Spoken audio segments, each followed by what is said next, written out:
اللہ تعالیٰ نے پوچھا شیطان تو نے سجدہ کیوں نہیں کیا؟ میں نے جب تجھے حکم دیا تھا کہ تو سجدہ کر تو نے کیوں نہیں کیا سجدہ؟ اب یہاں پر بھی اگر مان جاتا ہو تو بات اور ہوتی، نہیں مانا اس نے کہ آگے سے کیا کہتا ہے، یہ نہیں کہا کہ میری غلطی ہے میرا قصور ہے، آگے سے اپنی منطق پیش کی، اپنا عقل پیش کیا، کہا کہ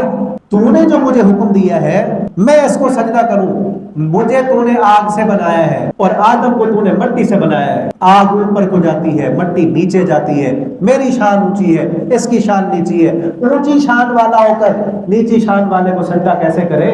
میں نے تو اس لیے نہیں کیا، یعنی اللہ کے حکم کے مقابلے میں اپنا عقل پیش کیا، اللہ کے حکم پر اعتراض کیا کہ اللہ تو نے حکم ٹھیک نہیں دیا، حکم کیا ہونا چاہیے تھا جو بڑا ہے چھوٹے کے سامنے سجدہ کرے، تو نے چھوٹے کو حکم دے دیا بڑے کو سجدہ کرے، اس لیے میں نے نہیں۔ تو اصل بتانے کا مقصد کیا ہے بات کرنے کا،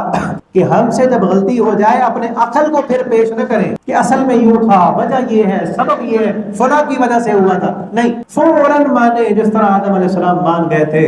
وہ بھی تو آدم علیہ السلام بھی تو کہہ سکتے تھے نا اللہ شیطان نے مجھے برگلا دیا، مجھے پھسلا دیا، مجھے فلاں نے یوں کر دیا، نہیں، کچھ بھی نہیں کہا، فوراً اپنی غلطی کو مانا اور اللہ رب العالمین کے سامنے اپنے گناہوں کی معافی۔ ہم سے بھی جب غلطی ہو جائے فوراً اپنے گناہوں کو مانے اور اللہ کے سامنے اپنے گناہوں کی معافی مانگے۔ فائدہ کیا ملے گا؟ اللہ قربت میں بھی اضافہ کریں گے، اللہ بارشیں بھی عطا کریں گے۔